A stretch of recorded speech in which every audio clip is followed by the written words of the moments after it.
Hello again, everyone. Welcome back to another Roman Reacts. We are, at least by the time this recording is up, 1 day away from Halloween. And since we're going to be given this, we're going to be on the final stretch of Halloweenness, we're going to be given this one video watch from Warhammer, and it's from Baldemort, and he is doing the Beastmen and how their origins came to be. So it's kind of a spooky-ish talk about a favorite race amongst Warhammer Fantasy and Warhammer 40k, and we're going to give this a watch and have some fun. It is a long one, so I got some popcorn as always, and going to give, instead of soda this time, I'm just going to get some little water because it's late at night and I don't want to be jittery because I got to wake up tomorrow for work. So it's going to be a long hour of good reaction time, and I'm no doubt you guys will be enjoying it as much as I do. So let's get into it. Let's have some fun and see what the Beastmen are all about. Editor. All right, we got it all set, and it's all good. You guys can hear me clearly, and the Beastmen do look spooky, that's for certain. So let's give this a watch and have a go, and let's enjoy ourselves tonight. So 3, 2, and 1. Across all the Warhammer settings, there is a terrible and pitiful constant. One subrace that is reviled more than any other, for even their own kind shun them. Cursed at birth, they are the twisted refuse of unkind universes. Ooh. They have separate yet similar origins across the collage of creations, but are intrinsically the same nonetheless. For despite the greenskins being as ubiquitous, they do not reflect that which is the root of their namesake and origin. In all of Warhammer, there are none as hated, none as feared, none as despised and derided as these analogues of the great Professor Tolkien's orcs. Once, they were simple humans who lived and loved as humans do. Yet they have been changed and corrupted, moulded into a far more menacing and malicious countenance. So, gentle listener, I am Baldemort, and I plead that you let me take you on another trip. A sojourn across the 4 main settings of Warhammer: the Old World, the Age of Sigmar, the Age of Darkness of the 30th millennium, and then the Age Indomitus, the current setting for Warhammer 40,000. Let us truly get to know the plight and the terrible danger of Homo sapiens variatus and the bray herds and the war herds of the Beastmen. I love his voice.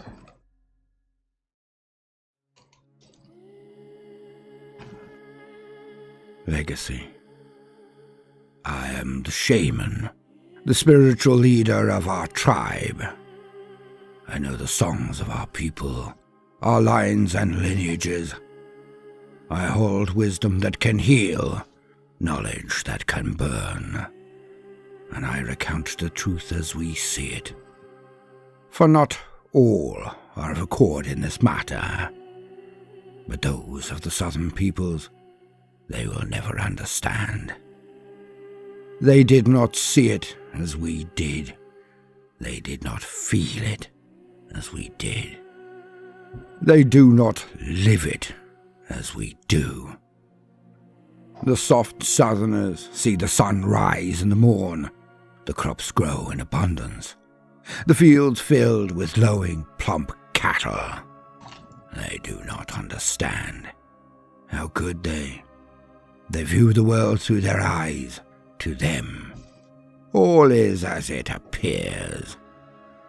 For us, the world is more complicated, yet in some ways even more simple. We feel the wind in the air, but more. We feel the currents that move it. We feel the hate of the universe. We feel its power. We know it despises us. And we return this sentiment thricefold. We hate the world and all in it, for what has been done to us, for what is being done to us. Our oldest tales, they speak of the first times when we were as they are in the south. Our songs reach back to the times before now, when they came, the old ones. They brought us here, or made us here. The songs use words which mean the same thing, perhaps because there is no material difference, perhaps because our ancestors did not know which. But they describe in words a time when there was peace, there was plenty, there was tranquility. And in those days there were two mighty gates, one at the bottom, one at the top of this world. Doorways into other worlds, portals into other realms created by these old ones. In their smug superiority, they thought they were perfect. They were not. They were weak.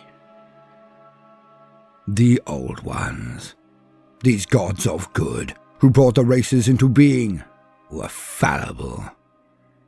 None can tell why, or merely wish not to think on it, but the great gates collapsed.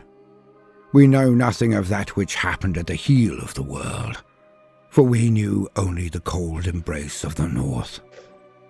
Our people had spread and multiplied all across the reaches of snow and silence, and it is said that we thrived. Then came the catastrophe. When the gates collapsed, the lies of the old gods, the old ones, were laid bare. They were not the arbiters of reality, for they were not the only beings of power. Perhaps the breaking of the bounds was done by these other beings. Perhaps they were held at bay by these gates. But it matters not why. Not really. All that mattered is that they could now see this world, and they hungered for it. So, they took it. These new gods were cruel, but powerful. Their influence reached out from the blasted ruined detritus of the gates, and it changed everything. The influence crept out from those sites, and with it came the murder horde. The servants of the Dark Ones were unstoppable. They were nightmares of form and function, blighted all they touched, transforming everything in their path, or destroying it to the least and the last.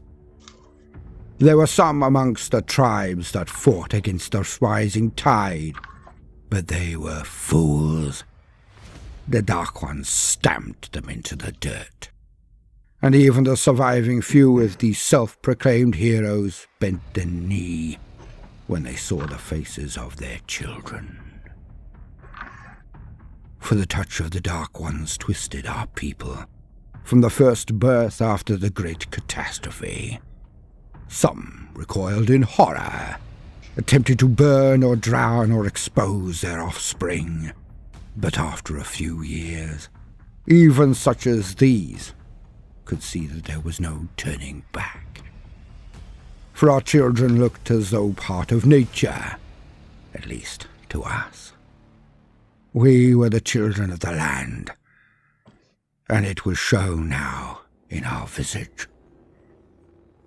For many of us grew to have the faces of cattle, whose to stand manes for mantles. There would be no waiting for our people to be born pink and perfect. No, this was permanent. We were no longer who we were. We were something new. And the horror died. The sorrow burned away in the constant fray. For the Dark Ones still unleashed their minions upon us, even if they were not victorious. In times when the people of the South turned them back, the self-same people could not recognize us as the same as they, so they hunted us. They slew us. They captured and burnt us. But we were no longer weak. Hard had been the life in the cold and silent North, but now we were reforged in fire and blood. Those of our youth who made it to manhood, they were stronger, faster, more potent than ever before. We had our beauty taken from us, but it was replaced with almost limitless power. Where before we stayed in the one hovel with thin walls of twigs around us, now our people moved where we wilt, when we wilt. Where before we ran or hid from the minions of the Dark Ones, now we marched in their entourage, we formed their comet tail, and we smashed the beautiful ones wherever we found them. The days of the unfettered power of the Dark Ones passed. Their hordes were slowed and locked from coming into this world. A trick of the elves is what is said. Thus do we hate them near as much as our erstwhile kin. Yet the Dark One's influence was now writ into the very bones of the mountains, running in each and every river, infused into every plain or paddock in the north. And so we, the children of the Dark Ones, were rampant. We claimed the south, taking all that was not held by the pretty ones. The mountains were for the bearded. The seas and peaks of coasts were for the elves. The forests were where our former kin hid from us. And in those times, the bray herds flocked across the plains like a sea. We ruled. None could challenge us. And we did what we wished. We slew indiscriminately. We lived raucously. We ate well, for the pretty ones tasted so good. Then came the comet. Then came the hammer. Then came the king. A mortal man who unified the pretty ones. The man who brought them all together, and he led his armies against us. We were the mightier, but they had hidden from us so well, had bred so speedily, that we had no concept of their true numbers. They came out of the hills and forests to follow this Sigmar, and he was given power by the gods of good.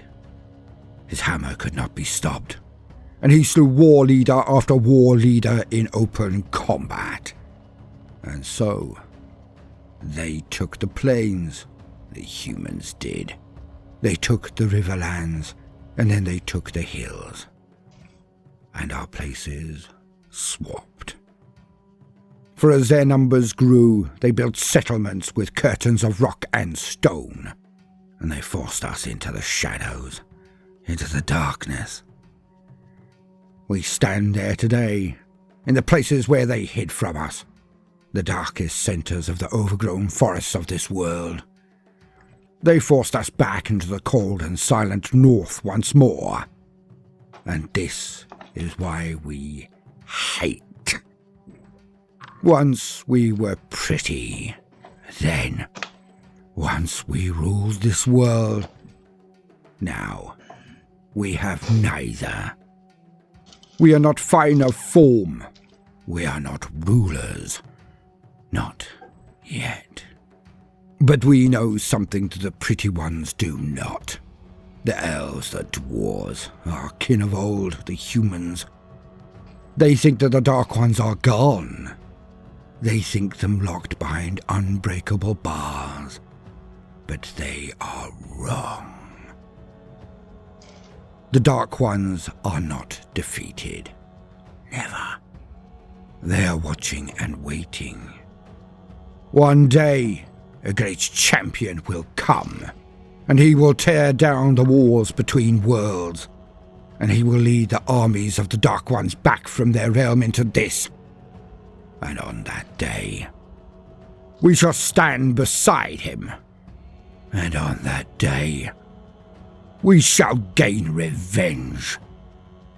For on that day, the Bray herds will surround their ever-chosen, as he destroys this world.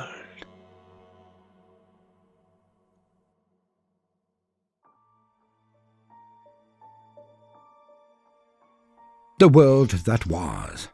Warhammer Fantasy. Thankfully, after being drawn to a conclusion in the infamous campaign known as The End Times, it is returning soon. So let us explore this setting through the lens of the history of the Beastmen. The true origins of the Beastmen have many a slant, and it is usually denoted by the race or species describing them. To the elves, the Beastmen are nothing short of anathema. They are chaos made manifest, their corruption given form. No care is given to the origin or nature of these cursed peoples. They are hunted and exterminated wherever they are found. For the Beastmen are indeed a blight on the land. Where they go, chaos, corruption, degradation, mutation, despoiling of both civilizations and nature herself, is eminently self-evident. Nor are the elves of Warhammer exactly like those of Professor Tolkien, despite their initial superficial similarities. The elves of Warhammer are not entirely forest-dwelling, and few are their communities that reside entirely under the canopy of mighty trees. They are far more akin to the Noldor and Tellarei, the high and sea elf types of Middle-earth. There are some, of course, the wood elves of the forest of Athel-Loren, others across the world, but do not think of them as the Sindar or Nandor of the Moriquendi, for most of the woods of the old world are the dwelling places and secreted lands of the nomadic Beastmen tribes. The dwarfs were in their zenith at the same time as the elves, before the coming of Sigmar, before the Empire. In the traditions of the Dawi, the dwarves, the Beastmen are acknowledged as horrors, but they are also derided and sneered at. For the Dawi, the dwarves of the old world had little real confrontation with them, even in the early days. The Beastmen were not artificers and stayed mainly on the plains. They simply did not have the technical expertise to ever threaten the mountain fastnesses of the World Edge Mountains. They were no threat to the Karazankor, the Dwarf Empire. But the dwarves are ancient and have a preponderance to record-keeping. Thus, they have tales of the genesis of the Beastmen. For the Dawi, the explosions that brought down the great northern and southern gates are not a myth, but a recorded event. And they believe that the humans in the north were merged with the cattle that they had husbanded to their service. Thus do they see the goat and bull-faced and formed Beastmen, and state that they are horrific combinations of that which was closest to the gate when the catastrophe occurred. These northern tribes of humans were overwhelmed by the power of chaos, and became one with the cattle, and, if truth be told, there is little to deny this take on events. Humans of the old world do not have such long memories, for when the catastrophe happened, humanity was merely wandering tribes of hunter-gatherers. There was some advancement, but not a great deal. Being so primitive was not the only issue, for the Beastmen came down from the north and culled as many of their own kind as they could. They butchered everything in their path, as they have done until the very end of the world that was.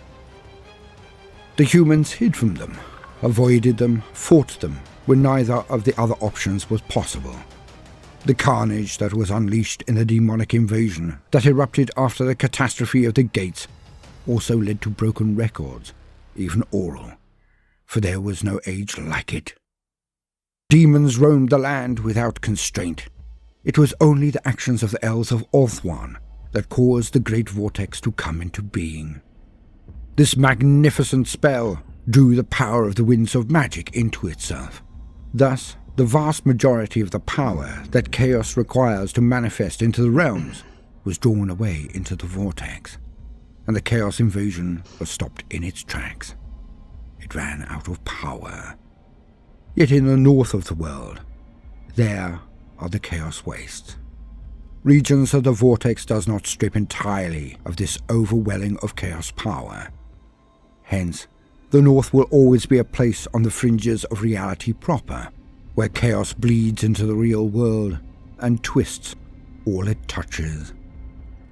The scattered and shattered race of humans were so badly beset that their racial memory of these times is now beyond legend and into myth. So the only true source of knowledge of this period is gone. So, now we have booked the issues of their origin, let us attempt to define and explore the Beastmen more. The Beastmen, Beastkin, Cloven Ones, Horned Ones, the beasts or children of chaos. All are names for the same thing, the Beastmen. A Beastman is a bestial parody of humanity. They have the faces of goats, bulls, or other animals, usually ones that humanity had domesticated.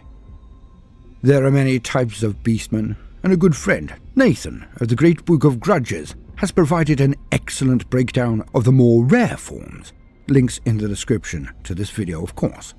So I shall contain myself to the most common varieties.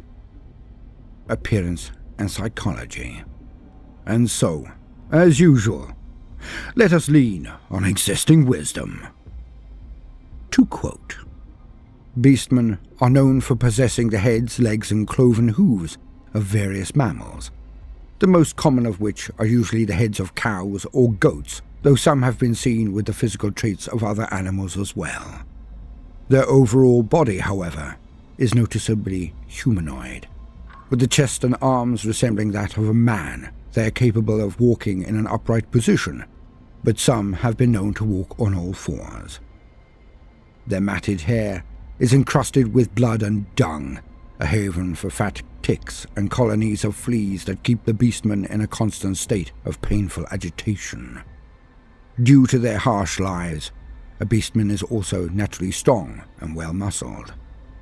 The robust constitution of the Cloven Ones allows them to live upon the most meagre or unpleasant of diets.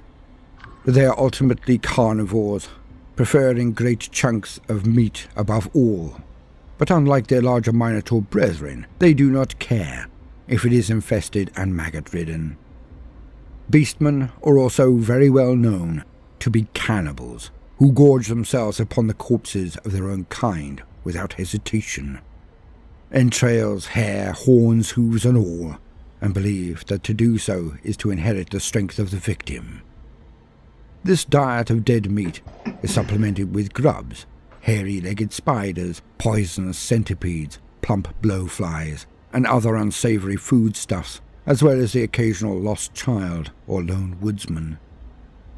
Human flesh is a highly sought-after delicacy to the Beastmen, and rivals have been known to fight to the death over a single human arm or leg. As a product of chaos mutation, Beastmen are typically born in one of three ways.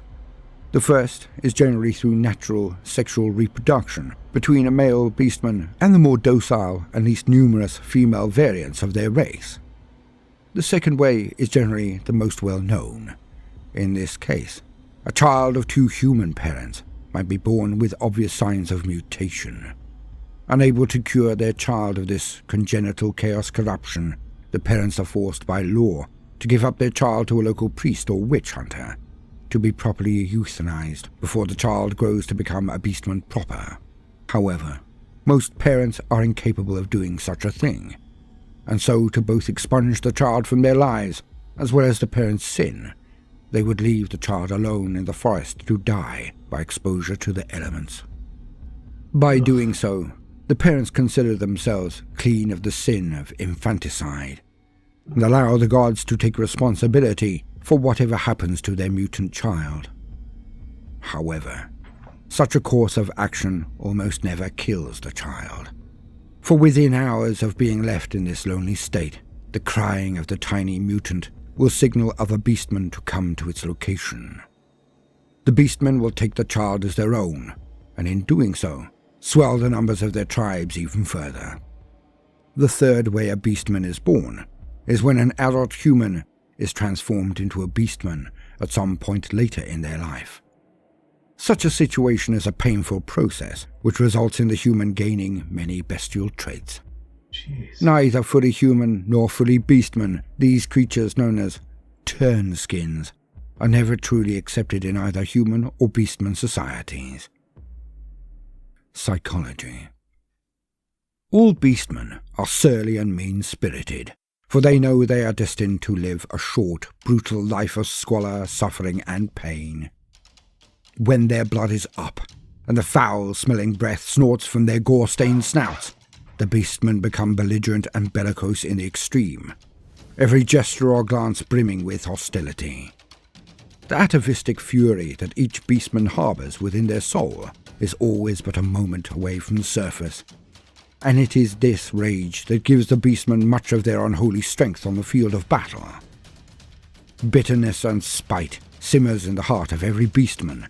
It takes little more than a few well-chosen words to spur a gore into a frenzy of unrestrained murderous rage. The sounds of distant battle will cause a beastman to prick up his tufted ears in an instant. A fight or duel upon a woodland path in the old world will invariably bring dozens of beastmen from all about in a very short space of time. Above all, though, it is the trappings of progress and civilization that fan the embers of hatred burning within each beastman's breast. A mere glimpse of bright colours, especially red, will often be enough to get a beastman's pulse racing with bloodlust. The sight of a proud flag or coat of arms, a pristine uniform, or a magnificent statue elicits a powerful reaction in the beastman, for the things of order are anathema to the children of chaos. All caution is put aside in a desperate attempt to tear down and befoul the offending article, to stomp it into the mud, smear it with dung, or rip it to pieces and chew on the remains. The most common breeds of beastmen. Gores. Gores are the most common type of beastmen. Gores are distinguished by the fact that they possess horns. Gores are a broad class of beastmen that also comprises more specific subtypes. Below the Gores are the lowly breeds of beastmen which look up to them for leadership. Caprigores. Caprigores are the most common breed of gore, recognizable by their goat or sheep-like heads and legs, and their curling or straight goat-like horns. Bovigores. Bovigores are bull or ox-headed beastmen who possess cattle-like horns. Bovigores are also bull-headed in their nature, being very competitive and prizing brute power over any form of subtlety. What differentiates these beastmen from minotaurs is their much smaller scale. Ungores. Ungores are much more variable in appearance than the other gore subtypes. They possess some form of horns, but the ungores themselves are not recognizable as either caprigores or bovigores. The most favoured ungores might possess a spectacular array of horns or a single fine horn, but most have only small or misshapen horns, which other beastmen find contemptible. They possess the most humanoid appearance amongst the beastmen, which does not enhance their respect amongst their brethren. Brays. Brays are a lowly breed of beastmen. Their name refers to the braying cacophony they make when they feast or fight together. Brays can appear in any form, and are mainly distinguished by the fact that they lack any kind of horns, another indicator of their low status. Turnskins. Turnskins are adult humans who at a later stage in life began to mutate into beastmen. Gaves. Gaves are beastmen born to normal human parents, as described earlier. Bray shamans. Bray shamans are the intermediaries between their tribe and the Chaos Guards, who possess the ability to wield the winds of magic, like other wizards. The majority are not powerful enough to challenge the tribal chief, but some ambitious ones are more than willing and able to fulfill both positions. Bray shamans are marked apart from other beastmen by their heterochromatic eyes, which means that one eye is typically a different colour than the other. The specific colours are believed to signify the favour in which the shaman is held by a particular Chaos Guard. Beast women. Beast women are female members of their species, and, compared to the beastmen, are shy and gentle. Centaurs. Centaurs are centaur-like beastmen, who are a cross between four-legged creatures such as horses and oxen, with the upper body of a humanoid. As a result, they are able to wield brutal weapons while possessing the greater speed and strength of beasts of burden. Minotaurs. Minotaurs are massive beastmen who possess the head and hindquarters of a bull. Standing nearly 10 feet tall, Minotaurs are a class of beastmen unto themselves. End quote. The beastmen are nomadic in nature and eschew all forms of what other races would call progression. They form temporary campsites for a myriad of reasons. The first is that they corrupt and destroy any region that they make their own home. Their mere presence will despoil the landscape, withering crops, fouling water sources, and forcing animals to flee their advent. Thus, no matter how verdant and plump a region may be before they settle in, within only a short period of a season or even less, the same region cannot sustain even a portion of the herd. The second reason for their movements is simple. Where the beastmen set camp is a staging ground for their attacks on the other races. Travellers, merchant caravans, small homesteads or even villages will be assailed, for fear, for revenge, and for food.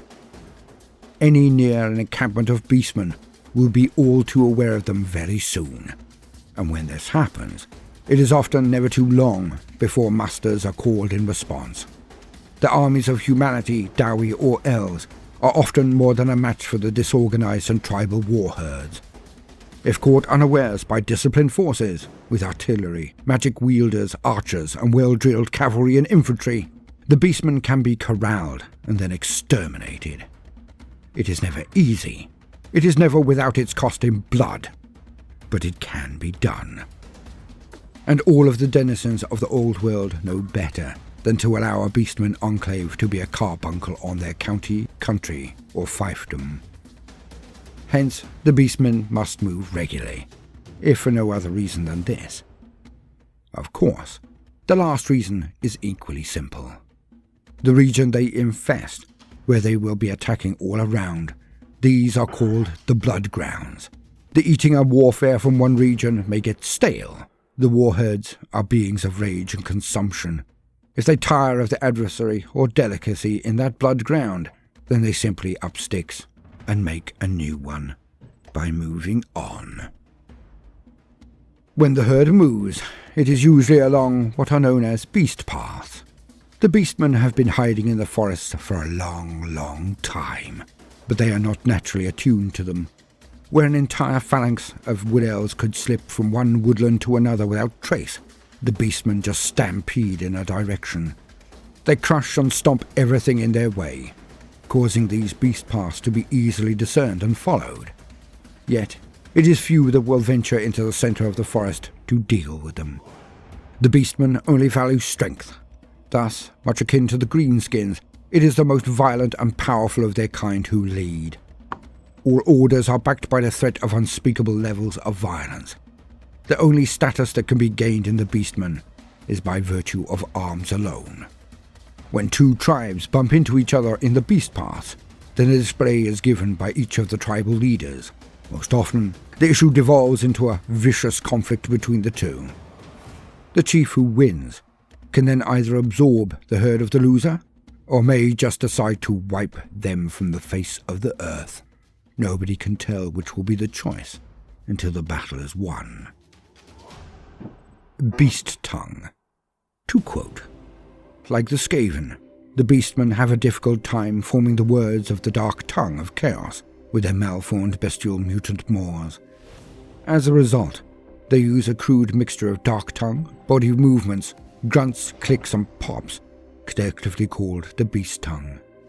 This language sounds more like noise than a sophisticated language, being not much more than an indescribable array of muttering growls and grumbling. Added to this are the shrieks, howls and bleats that beastmen use to punctuate and emphasize their phrases. Many scholars often have considerable debate whether beastmen speak a language at all. The beast tongue is beyond mankind's ability to speak, and in the rare instances, when beastmen deign to talk with humans, they use a mix of basic dark tongue, body language and gestures, only descending to beast tongue when frustrated. Regardless of prevailing opinions, however, beastmen are still fairly intelligent. Despite their brutish aspect, and the fact that some of their kind cannot speak at all, they use their tongue effectively, conveying a wide range of subject and concept. The beastmen use a simplified form of phonetic runes, akin to dark tongue, to make herd stones or to leave messages for other members of their herd. These are always crude, for beastmen lack the precision needed to write clearly. Most beastmen use their bodily wastes instead, finding the experience far more rewarding than taking the time to scribble something on a rock. End quote. Yet, now we come to one of the saddest parts of their tale. Their religion. The beastmen are unequivocally linked to chaos in all its forms, and thus do they pay supplication and homage to the dark powers. They act not only as foot soldiers, but some of their prime movers. For the beastmen roam the forest, destroying the waystones of the elves. These mystical rocks are placed specifically across the world to limit the power of chaos, assisting in the work of the great vortex to drain excess power from the world. The beastmen destroy them as a matter of course. The beastmen have marched with near every major chaos invasion force. Yet, despite this, they are not loved by the four dark guards. Like a lover or resource that is taken utterly for granted, the beastmen are sorely mistreated by their masters.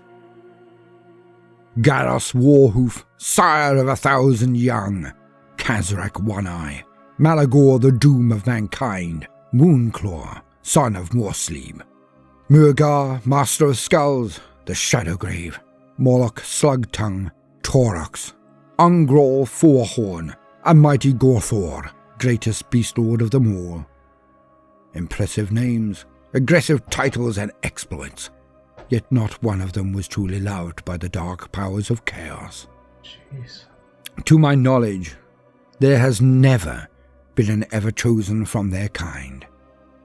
They rarely gain blessings of any worth and never receive the trappings of power that would permit them to dominate more than their own kind. The sad truth is that the beastmen will always follow chaos, so chaos does not care if they do or not. For it to matter, the individual must choose. They must choose the path of evil, of becoming a slave to darkness. Hence the beastmen, due to having no real choice at all, have no respect from their masters. They are and always will be seen as mere cannon fodder and chaff for use in the Ever-Chosen's wars. When Archaon, the Ever-Chosen, raised his banners in the northern chaos wastes, the beastmen flocked to him in their droves, and they did indeed bring about the end of the world. For Archaon succeeded in his quest. He destroyed the world that was. This is why I stated I feel that the beastmen are far closer to the concept of Tolkien's orcs than anything that has ever been writ about the greenskins. For the orcs of Tolkien's Middle-earth are hate-filled and spiteful, as they are warped and twisted playthings of Melkor, who most know as Morgoth. For in the Tolkien universe, evil can create nothing, only form parodies of that which is. Hence, the Dark Lord Morgoth, the black enemy of the world, did take elves and torture and twist them until they were the basest of beings filled with ire. The orcs. And the beastmen are far closer to this form, for they are humans that can feel that they are wrong. They know that the gods hate them. They know that, just like Morgoth and his disrespect for the orcs, they are neither lauded, applauded, or even truly supported by their cruel master. He despises them as much now as he ever did when they were the fair forms of the firstborn of Ilúvatar. Morgoth used the orcs as cannon fodder and bulk only, for he knew They were no match for the Noldor or Edain. Not unsupported. Thus too do the Warhammer dark gods of chaos use the Beastmen, but, as we have heard, they do not bless them. They do not elevate them to chosen. They do not grant them baubles of power. They use and discard them like refuse. And deep down, the Beastmen are well aware of this. Thus do they hate all other races, but their deepest hate is always reserved for themselves. The Age of Sigmar. And now we come on to the next setting. The one I have no trepidation in admitting I know the least about. Well, thank Games Workshop for existing wisdom, as is going to be leaned on extensively. For a tiny introduction, the Age of Sigmar is what came from the end of the world that was. Many of the most powerful characters and personalities of the old world were elevated to the levels of gods, and much fun ensued due to it. Yet, in an attempt to maintain what they lost in the setting, much of the timeline of the Age of Sigmar seems, at least at a tertiary glance, to be very similar indeed to that of the old world. Now, Warhammer is based on many things, but cyclic patterns is a very strong vein in all of it. Hence, I take no truck with the repurposing of much of it. The origin of the Beastmen is conveniently sidestepped, as the entire setting is more a continuation of the old than anything that is fundamentally novel. Thus, the Chaos Lords simply moved the war herds across to the realm of the Age of Sigmar when they finally assailed it in strength. Yet, there are subtle differences in the lore and the history of the realms, so, as usual, for the very basics, let us lean on that gorgeous, existing wisdom.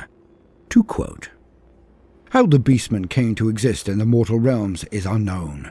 By the beginning of the Age of Myth, the Beastmen were already an ancient menace, centuries old. They thrived in the unformed time before the coming of Sigmar, terrorizing and preying upon the primitive bands of roving human nomads and hut-dwelling tribes that populated the realms. Folk tales of the savage beasts varied from place to place, but all shared the same horror. In ancient caves and upon cliff faces, primitive paintings showed the slaughters carried out by the Beastmen, and in ancient woods and branches of undying trees were mutated and twisted into effigies of gargantuan fanged bulls and rams wielding primitive stone weapons.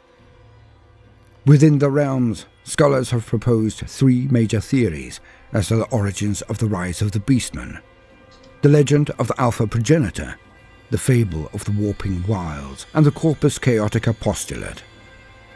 Let us go through them. Legend of the Alpha Progenitor. In the tusk glyphs that dot the prowling valleys of Gur, the origins of the Beastmen are outlined as the distant descendants of one legendary creature, the Gorefather. According to the glyphs, the Gorefather was born the moment the wild heart of Gur was formed. This monster's offspring formed the very first Great Frey, whose ferocity was so great that they spread out across not only Gur, but the entire mortal realms. Many beast herds, primarily those amongst the All-Herd, worshipped the Gorefather. During the violent revelries held around herdstones, great brave shamans tell tales of the Gorefather. How he hacked apart the realms of beasts and created the great Gurish seas from bile and blood. How he tore open the first realm gates by driving his horns deep into the flesh of the realms. The Beastmen that inhabit the prowling valleys erect massive herdstones of living, braying rock, and to these effigies they offer their mutilated prey. After gorging on offal and warm flesh, the herdstones begin to bulge, and from them are birthed entire new generations of Beastmen. The eventual fate of the Gorefather is unknown, though it may have once been recorded in the tusk glyphs. Vast sections of the glyphs have been completely destroyed over time, shattered and trampled into the mud. The fable of the Warping Wilds. One common-held belief across the mortal realms is that the Beastmen were once natural creatures that mutated into their hideous forms when chaos began to bleed into the realms. Before the coming of Sigmar, the people of the realms lived in tribes guided by primitive superstition. Hungry for order, they looked to the changing of the seasons, the movement of celestial bodies, and unchanging cycles of life and death to find meaning. However, among these early peoples were those who saw the growing nodes of anarchic energy that had crept into their world.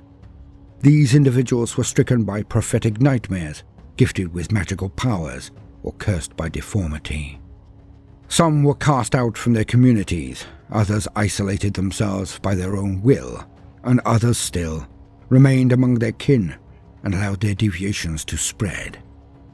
Over time, these people grew ever wilder, their bodies and minds twisting into animalistic forms and bestial instincts. Thus were the Beastmen born. From these first creatures were spawned generations of new beasts that spread across the realms. Some seers and Azir claimed that the power of chaos continued to warp and mutate the denizens of the mortal realms. In their tomes, they recorded accounts of entire civilizations that fled into the wilderness during the Age of Chaos, only to return some months, years, or even decades later in the form of bestial herds to despoil their former homes. The Corporeus Chaotica postulate. Among the illuminated Hysian texts collected in the Sigmaron exist the works of ancient scholars who saw in the Beastmen the reversal of the order of all things. These academics believed the monstrous beings to be heralds of a great and inescapable unraveling, insisting that creatures born naturally of the mortal realms are bound by order. For as Renoxin produce more Renoxin, so too did humans beget humans, and Duardin sire Duardin. In the Beastmen, however, such separation of race is eradicated. Each member of their twisted kind is a grotesque mix of body parts, its flesh and bone melded into mockeries of natural forms. Adherents to this theory believe that such bestial fiends are not the progeny of chaos, but its progenitor, created by those civilizations that do not segregate themselves as nature intended. Only a scant few of these texts survived the Age of Chaos. The isolationist kingdoms in which they had been produced were known as the refracted states, and distanced themselves from other nations within Sigmar's domain. They were among the first to fall when the forces of the Dark Gods surged into the mortal realms. With no allies to call upon for help, their cities were quickly shattered, their scholarly work shredded, and their people butchered. Those texts that did survive were collected into a single volume, the Corporeus Chaotica. Passages from this work continue to be intoned by street preachers and doomsayers, and its tenets of segregation can be found scrawled on the walls of Sigmarite cities in which peoples of different lands gather. In the Age of Sigmar, when Sigmar sent his Stormcast Eternals to the mortal realms to drive back the armies of chaos, the Beastmen had ruled unopposed for 5 centuries. Towards these new warriors, the Beastmen felt nothing but hatred, seeing them as beings of pure order whose shining ranks are ripe for desecration. Battles upon battles were lost, and the Beastmen were pushed back to the wild places of the realms, as Sigmar's forces constructed massive cities and fortresses within their former hunting grounds. Following the Saish necroquake, known to the Beastmen as a howl of the dead beast, many great Freys began to migrate towards Saish as well. Only the Beastmen themselves know the purpose of this, but as more of their kind enter the realms of death, it is clear that they are converging upon the Shaiish Nadir. Terrified seers in Azir see a possible strand of fate in which the Beastmen find the great black pyramid of Nagash, and through their desecration transform it into an enormous herdstone. Further along this prophetic path, the seers see nothing but roiling anarchy, wherein death itself has become the dominion of the Beastmen. End quote. Alas, not being as au fait with Age of Sigmar as the other settings, I cannot add to this actual statement. All I can say is, the Beastmen are, in the Age of Sigmar, in the realms, just as vicious, violent, and dangerous as they ever were in the old world. The Age of Darkness, Warhammer 30,000. The Age of Darkness. A period just after the Great Crusade, so it may seem slightly disingenuous of me to mark this entry under that banner, yet it is an expedient that I hope you will endorse. The year is around 30,000, and all things are not as they should be. The endless progression of technology and achievement that most humans believe would never end did just that. It ended. Humanity burst from the cradle of Earth and spread across the Milky Way galaxy, at first via Long March ships, hibernation vessels that took centuries to reach their colonial destinations. Then through discovering warp space, then the warp drive, the expansion exploded. Once humanity had a golden age that lasted millennia. Like all of the most optimistic projections of the future, it was an age undreamed of. Alas, as with all good things, it came to a thunderous end. For a plethora of reasons, the hegemony of humanity came to a close, and those races that were allied or enemies of humanity smelt the weakness and struck. For thousands of years, humanity was brought to its knees, hunted and sold as slaves or even food. Our race was near exterminated. Yet, in that time where technology regressed, and the pull of chaos made its first true impact on the universe, many things changed the disparate elements of our people. Many variants of humanity broke from the main genetic line and developed into entirely new sub-races of humanity. Some were due to genetic engineering, some were due to being twisted by aliens known as Xenos, or even by the power of the dark gods themselves. Some through simple evolution. Homo sapiens minimus, the short and plump strain akin to hobbits, Homo sapiens rotundus, the analogue to the dwarfs, and of course, Homo sapiens variatus, the Beastmen. Again, it was never certain if it were biological tinkering or if it were arcane transformation that was the genesis of the Beastmen, but they were as prolific across the galaxy as any other substrain of humanity. When the Emperor rose on Terra, what we now call Earth, he began his great crusade to reclaim all of the lost colonies of humanity across the stars. With so much hatred of Xenos and anything corrupted, despite that they did not know of chaos and its effects, the xenophobia and callousness of the crusade exterminated anything they did not consider human. It was only on a fraction of worlds that the Imperium permitted the substrain known as Homo sapiens variatus to live. But they were not as dire as they were in the fantasy or Age of Sigmar settings, and thus had societies and functional communities. They could at least prove that they were akin to humanity, and thus, in the early days of the Crusade, they were permitted to live. Then, their one use was capitalized on. They were drafted, often en masse, into the Imperial Army. Though hyper-aggressive and barbaric, they were a product of their time, and they fit right into this terrible new era. Able to move faster than standard humans, willing to take casualties and engage in battles against foes that usually slaughtered humans easily, the Beastmen were much valued members of the armies of humanity. Yet, as the crusade dragged on and the need for soldiers diminished, their plight became more obvious. They were different, in a period where that alone was a crime worthy of execution. The fact that they fought for Horus in his armies was touted often and loudly. Yet, many would have also fought for the Emperor and the Loyalists if they had been attached to legions and expeditionary fleets that remained on the side of the Emperor. At least in this period, they were not actively hunted and exterminated.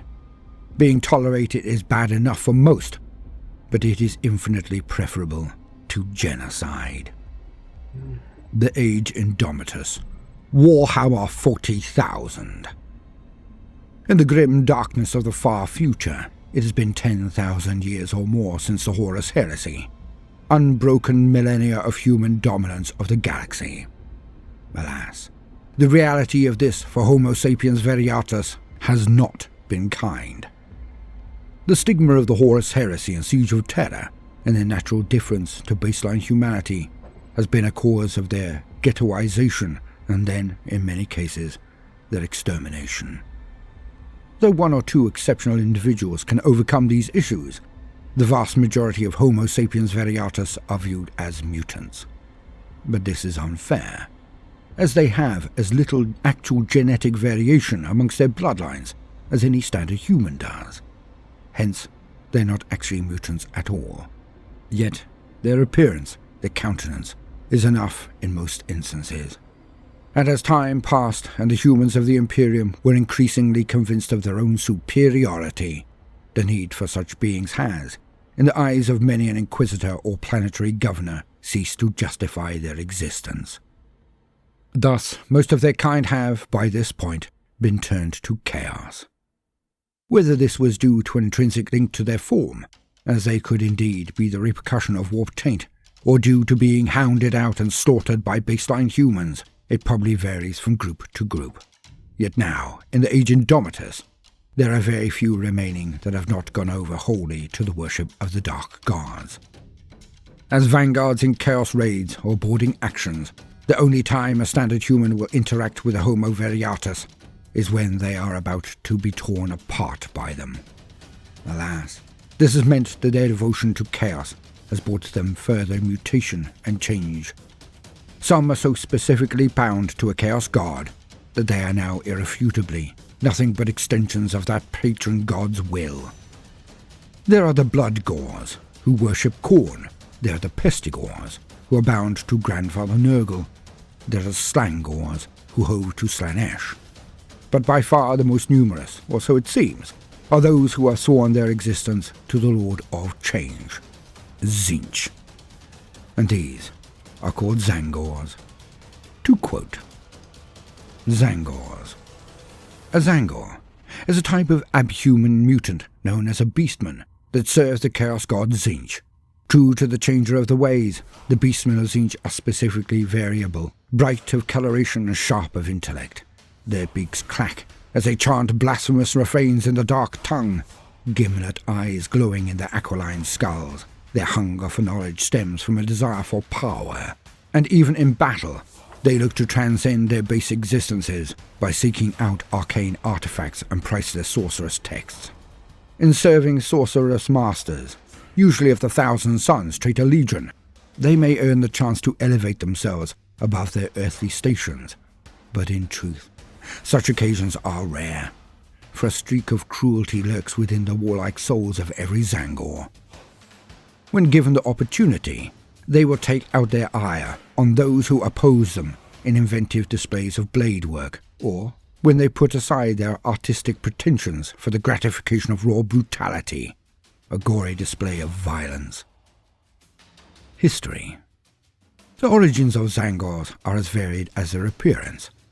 They arise where Tzeentch wills it, and are brought into being by his blessed transmutations. Some are the product of grim experiments performed on the slaves taken to the planet of the sorcerers. Others are shaped from the crews of damaged starships caught in warp storms, their bodies transmuted through exposure to pure empiric power. Perhaps most horrific are the Zangors born to human mothers on worlds enshrouded by the Cicatrix maledictum. Whole generations of these creatures burst quickly into nightmarish existence, whereupon they ravenously devour the defenders of their home planet. The blasphemous chanting of massed Zangors rises to a crescendo as they draw close to their prey. Multi-hued tongues flap within aquiline beaks, eagerly lapping up the taste of fear and confusion. Iridescent eyes glow with inhuman savagery, and the cruelly twisted horns that spout from each Zangor's skull clatter together as they vie to be first into the fray. With jagged blades they hack their victims apart before trampling the dying beneath clawed feet. Zangors are the mutated bearers of Tzeentch's blessings, unnatural abominations, who serve as shock troops for the Thousand Sons thrall bands. Their bodies, though hideously malformed by the warping power of the Architect of Fate, are ideally suited to warfare. Long limbs flex with corded muscle, and thorny quill-like protrusions grow across their chests and shoulders. Most Zangors resemble some form of amalgam of man, beast, and bird, although some are even more aberrant in shape, with heads that are split down the middle or bones rent with fluctuating clefts. Zangors are driven by warp-infused compulsion to seek out knowledge in all its forms and to slaughter those who stand in the way of their pursuits. Alongside these predatory instincts exists a level of cunning and intelligence belied by their monstrous form. Zangors are more than capable of formulating complex battle plans, communicating amongst their ranks through harsh trills and staccato clicks. Working together in flocks, they can run ruin through an unsuspecting populace or entrenched enemy line. Each Zangor is motivated by a personal desire to accumulate arcane knowledge, and it is their belief that through the pursuit of such knowledge they may receive even more of Tzeentch's blessings. To enact their butchery, some Zangors wield massive blades wrought from metal or bone, while others use buzzing chainswords and crude auto-pistols. Often a member of a flock will carry a demonically moored instrument, the piercing blast of which stir other nearby Zangors into a bestial fury, a frenzy. The most savage member of a flock is known as the Twistbray, and they usually bear on their body the most warping gifts of their creator god. Where the Astartes of the Thousand Suns Traitor Legion pledged their souls to Tzeentch, or were manipulated into his service, fighting alongside them are those who are born of the Great Shaper's hideous will. These creatures are a fusion of bestial ferocity, avian agility, and human cunning, and by raw instinct they sow the seeds of mutation through the galaxy. In battle, Zangors will often form a fighting formation known as a Zangor warherd. Led by an exalted sorcerer, when this formidable bestial formation charges into battle, the air fills with cawing, hooting cacophony. Cantrips spark from gnarled talons, and weapons are discharged through sheer exuberance. These beastmen have served their sorcerer master tirelessly. Some have even fallen to a cursed spawn change in the process, becoming bestial in mind as well as in body. But their reward is finally here.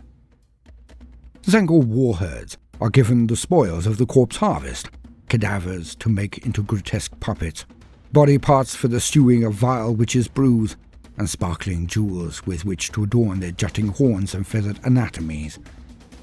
Avarice glints in every eye as the warherd's proud strut accelerates into a loping run, then a howling, shrieking sprint.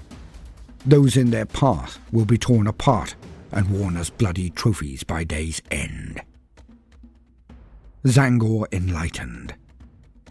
Zangors whose hunt for knowledge has caught the eye of the great god may be bestowed one of Tzeentch's blessings. Often this results in the creature devolving into an even more grotesque abomination, a chaos spawn. However, the lucky few engorged with such warp power are elevated above their twisted brethren physically, mentally, and spiritually.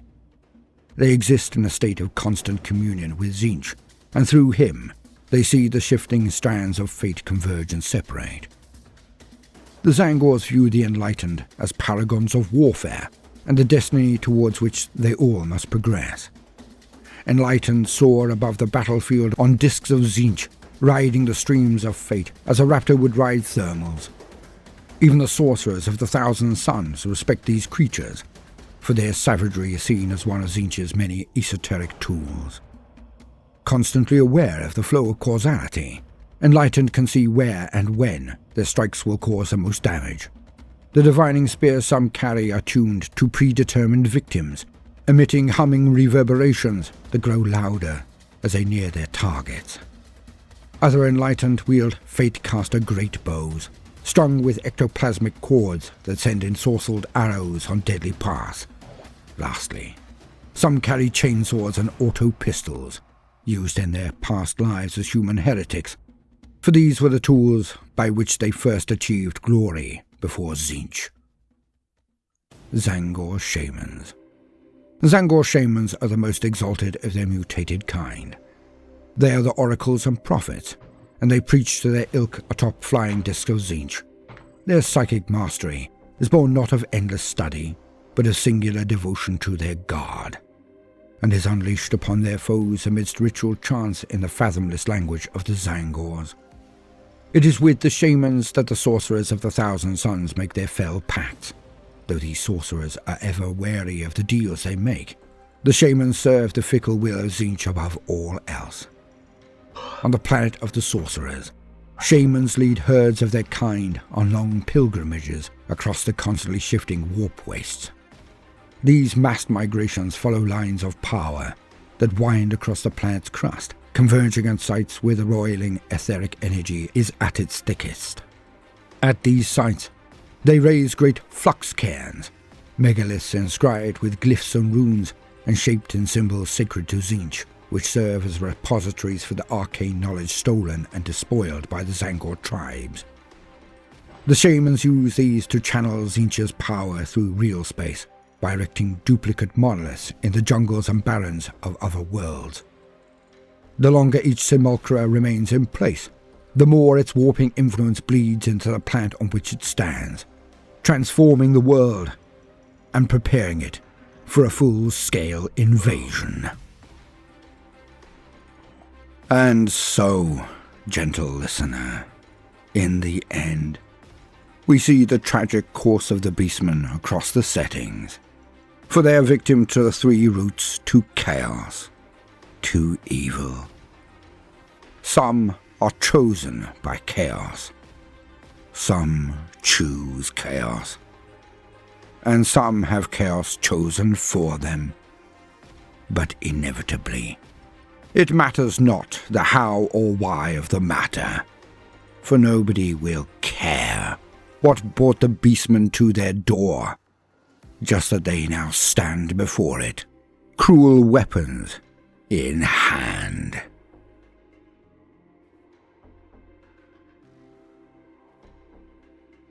Now, no matter what you do today, do try to make some time for fun. Toodaloo.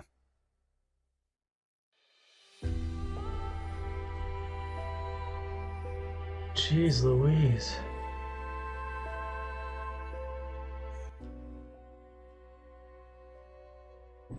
I do apologize if I was yawning a bit throughout, but I'm a little bit tired. So, but just hearing about the Beastmen and being able to understand a bit more about them, it just like each setting is a tragedy upon themselves. When chaos first came into the old world, they basically had no choice. They suffered immensely, those first few. And they just hated everything. Even the Chaos Gods hated them, and they just used them as fodder. And in Age of Sigmar is probably no doubt the same thing. Probably even worse that they had to suffer through. In the Warhammer 40k settings, it seems they are given a chance. They'd probably resort to being at least like tolerated throughout in certain aspects, but just overall, just the amount of stuff they had to go through is just nuts. And like it's fascinating just to like read and hear about how they like struggled so great for all the things that they had to suffer through, and yet they chose it.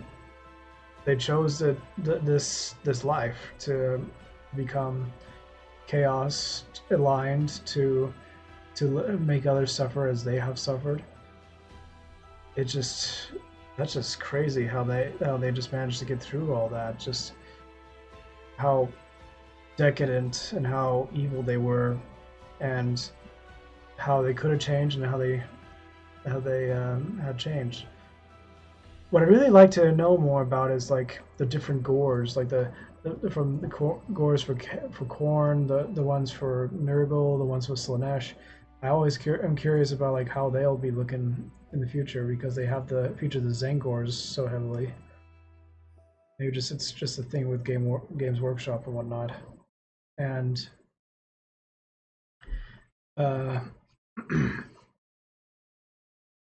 just the amount of stuff that they had to go through. That's just crazy, and like it's spooky yet tragic at the same time, because They didn't want to have this life, but that was just thrusted upon them, and they accepted it. They either accepted it, or it was chosen for them, or they had no choice but to serve.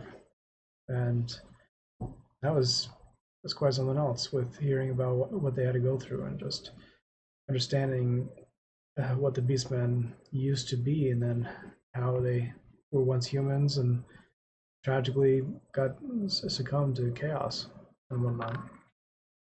There is that silver lining in the 40K verse. It makes you wonder if there's like those small individuals of beastmen who actually are still loyal to the emperor or trying to their best to serve.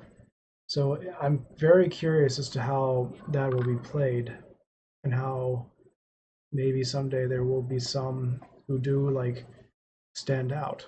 But in the most case, it just shows that beastmen mostly will just fight with chaos overall. So yeah, that's my reaction, guys. Hope you enjoyed it, and my little analysis here and there.